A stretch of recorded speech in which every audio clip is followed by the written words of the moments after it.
in these cars last year. They are lined up and ready to go. Bullring, first oval of the year. Short track racing in the heartland. Here we go from Iowa Speedway. Indy next by Firestone is green. Abel has the early jump. Rasmussen swings down low. Will tuck in right behind. Siegel in third. 1, 2, 3 up front.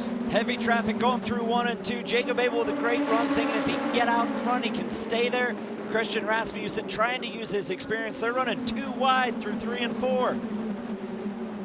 Well done so far, and now Christian Rasmussen is going to try to duck down to the inside. Side by side for the lead on lap number 2. Rasmussen low, Abel high. They are still stuck together. Abel not giving it up. He inches in front. Rasmussen is going to try to pin him there.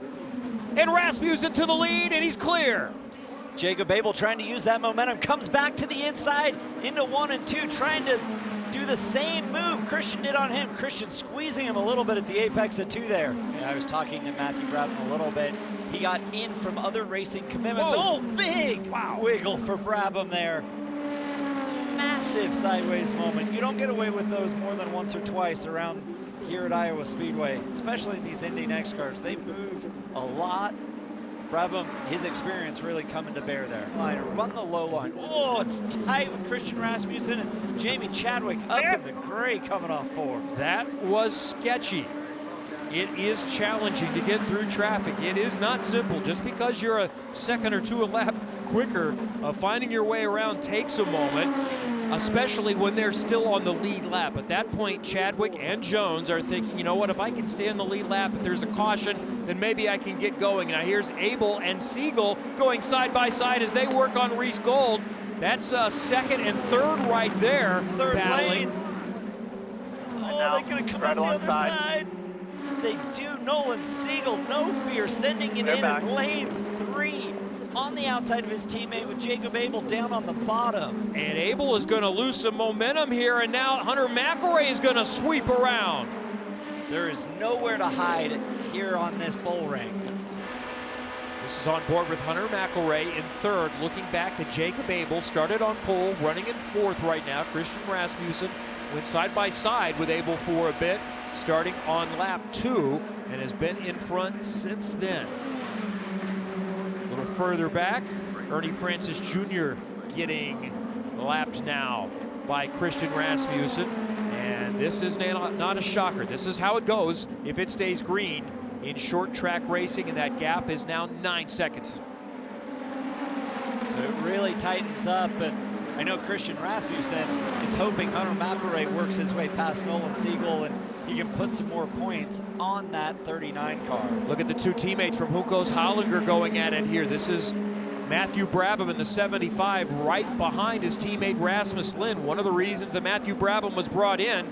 And Lind is going to take a look at Louis Foster, trying to think about that going from the outside. That's a battle for 5th. Brabham is brought in to elevate the program. Let's show everyone our cars are good. We can run up front. And here in this race so far, it looks like both cars have a chance to get to the front, as Brabham is also going to go around Foster to get up to 6th. And dealing with traffic, the gap has shrunk just a little bit. Rasmussen is still very much in control. He took the lead lap 2 after a little battle with the pole sitter Jacob Abel. Christian Rasmussen has been in charge.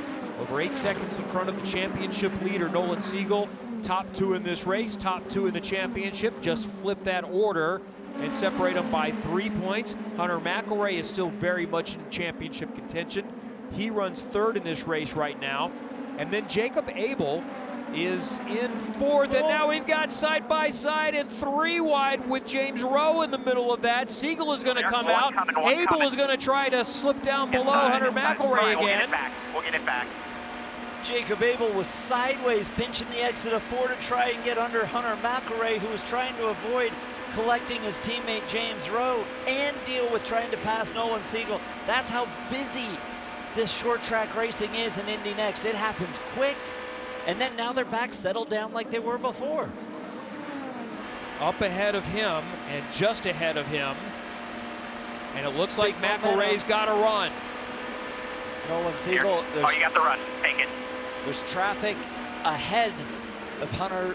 Oh, they touch! They touch. Siegel is going to try to hang on to it. McElrea goes. Siegel is around. Second and third come together, and we are under caution at Iowa Speedway. Go. That's the championship leader, Nolan Siegel, with contact, and a podium has gone away. Push, go. I think he might have a flat tire. Don't think he hit anything. That was incredible car control. Hunter McElrea, I don't know if you said there was contact. You thought they touched. Maybe not. Let's see again. Did he just spin? No, No, that's definite contact. Hunter McElrea just hit a bump, pushed up. Great car control. Oh, look how close Abel was. Wow.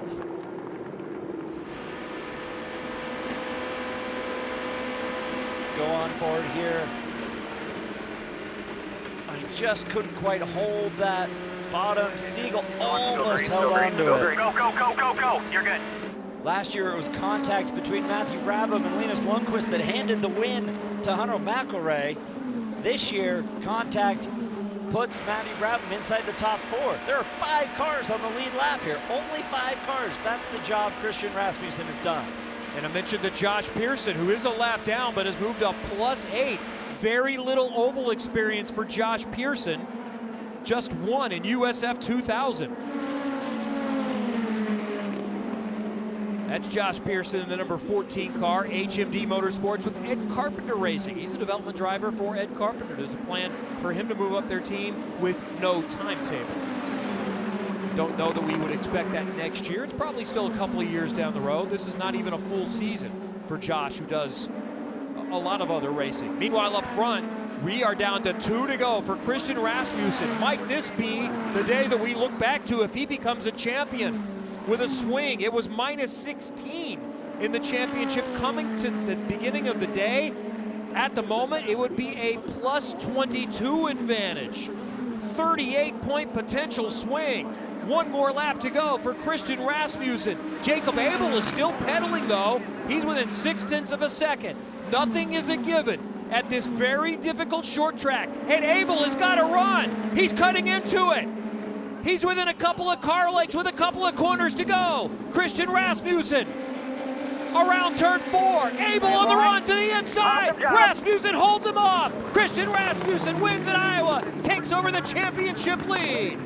And an incredible 3-4 for Junkos Hollinger Racing with Rasmus Lind in 3rd, Matty Brabham from the airport to the racetrack coming home 4th. Hunter McElrea nursing that car home a distant 5th.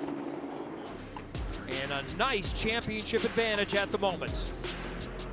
I know we go to Nashville next with these Indy NXT cars, but I cannot wait for racing at Gateway. The way these cars raced on the oval this year has been a lot of fun so far, and I can't wait to see what we get when we get to Gateway. Hi folks, Lee Diffie from NBC Sports here. If you truly enjoyed what you just watched, you can get more news, interviews, and highlights by subscribing to the Motorsports on NBC YouTube page. You can get it all, so go for it.